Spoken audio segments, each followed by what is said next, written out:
ಸತ್ಯಭಾಮಣ್ಣಗ ನನಗಿವತ್ತು ದೊಡ್ಡ ಜಗಳ. ಅದು ಹೆಂಗಾಯ್ತು ಅಂತೇಳಿ ವಿಡಿಯೋ ಮುಗೀತ ನೋಡ್ರಿ ನಿಮ್ಗೆ ಗೊತ್ತಾಗುತ್ತೆ.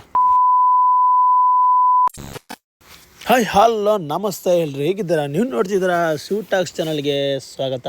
ಬನ್ನಿ ಗಾಯ್ಸ್, ಇವತ್ತು ಡೇ 25 ಆಗಿದ್ದರಿಂದ ಏನು ಹೇಳೋದು, ದಿನ ನಾವು ಹೇಳೋದು ಕೇಳೋದು ಹಿಂಗೆ ಆಗಿದೆ ನಮ್ಮ ಜೀವನ. ಸತ್ಯಭಾಮಣ್ಣ ಕೂಡ ಹಲ್ಟ್ ಹಚ್ಕೊಂತ ನಾನು ಬಂದು ಸೀದಾ ಸತ್ಯಭಾಮಣ್ಣ ಅಂತ ಚಹಾ ಕುಡಿದು ನೋಡ್ರಿ. ಚಹಾ ಕುಡಿದಕ್ಕೆ ಸೀದಾ ಬಂದು ಕೇಸ್ ಆಫೀಸ್ ಕಡೆ ಹೊಂಟೀನಿ. ಆಫೀಸ್ನಾಗ ನೋಡೋದಾದ್ರೆ ಸೀದಾ ನನಗೆ ನನ್ನ ಬಿ ಎಮ್ಮಿಗೆ ಇವತ್ತು ಎದ್ರ ಬಿದ್ದೈತಿ. ಅಲ್ಲಿಂದ ನಾನೇನು ಮಾಡ್ಬೇಕಂತಂದ್ರೆ ಸೀದಾ ಬಂದು ಕೇಸಿ ಒಂದು ಎನ್ ಒ ಸಿ ತೊಗೊಂಡಿದ್ದೆ ಅದೇ ಸರ್ದಕ್ಕ.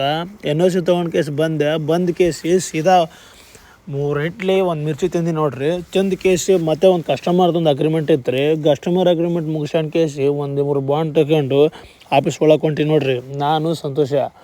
ಅಲ್ಲಿಂದ ನೋಡಿದ್ರೆ ನಿಮಗೆ ಆಫೀಸ್ ಕಡೆ ಬರೋಕತ್ತೀನಿ ಬರ್ರಿ. ನಾನು ನೋಡ್ತಾ ಇರ್ಬೋದು ಗಾಯ್ಸ್, ನಾನು ನಮ್ಮ ಸಂತೋಷ್ ಇಬ್ಬರು ಆಫೀಸ್ ಕಡೆ ಹೊಂಟೀವಿ. ಅಲ್ಲಿಂದ ಅಗ್ರಿಮೆಂಟ್ ಎಲ್ಲ ಮುಗಿಸ್ಕೊಂಡು ಕೇಸ್ ಸೀದಾ ಬಂದು ಕೇಸ್ ನೈಟ್ ಹೊತ್ತಿಗೆ ನಾನು ಸಂತೋಷ ಕಾಫಿ ಕುಡಿದು ಬಿಟ್ಟಿವಿ. ಕಾಫಿ ಕುಡಿದ ಕೇಸ್ ಅಣ್ಣ ಏನು ಮಾಡ್ತಿದ್ದೆ ಅಂತ ಅಣ್ಣ ಕೇಳ್ದೆ. ನಾನು ಅಂದೆ ನಿಮ್ಮದು ವಿಡಿಯೋ ಬಚ್ಚೋಣ ಅಂತ ನಾ ಅಂತೀನಿ. ಆಯಿತು ಅಣ್ಣ ಬರ್ಲಿತ್ತು ಅಂತಂದೆ.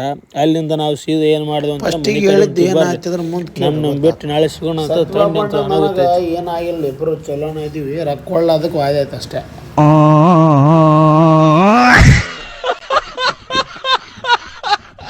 ಓಕೆ ಗಾಯ್ಸ್, ನಮ್ಮ ಭೇಟಿ ನಾಳೆ. ಧನ್ಯವಾದಗಳು.